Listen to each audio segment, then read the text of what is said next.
question or complain to God about suffering that he brings upon you? I don't want to sound like a politician, but my answer is yes and no. You do sound like a I do sound like a politician. No, let me try to explain. I'll try to explain it in this way. Maybe it's not a perfect way to explain it. I have 3 little children. If my children come and they're very upset about something and they're feeling pain or suffering, even though I know that they shouldn't really feel like that, they should, maybe they are mistaken or they don't understand. When they come to me with tears in their face, I don't just say to them, "Hey, no, just stop that, stop crying, and it's done. Look, it's just because of this, it's done." No, I take them up on my knee, and I listen to them, and I let them express their pain, and I tell them, "Yes, I know that hurts, and I know that, I understand that. Now let me tell you," and then I explain it to them, and I make it better for them. And in the same way, a Christian would do that to God. That God allows us, he gives us room in our suffering when we're feeling just rotten to say, "Lord, I don't understand. Why would you do that to me? It's so terrible. I'm so frustrated."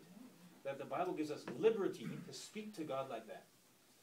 But not to accuse God or to make him out to be the bad guy, but just to be able to express, and then he returns with his word and he gives us comforting words. So in a way, yes, we can express complaining or questioning to God. We have the liberty to do that, but we also hear his answers in his word, so it's not that we're blaming God. The second one, is it God who brings or sends suffering to you, or is it fate? That's what we understand by fate. If we understand fate as something, when I think about fate, I think about fate as something as, well, it just happens. We have no choice about anything. It just happens. The Bible says God controls everything, that God is in complete control. There is nothing that happens without his control. And yet, we do understand that there is human responsibility in the world.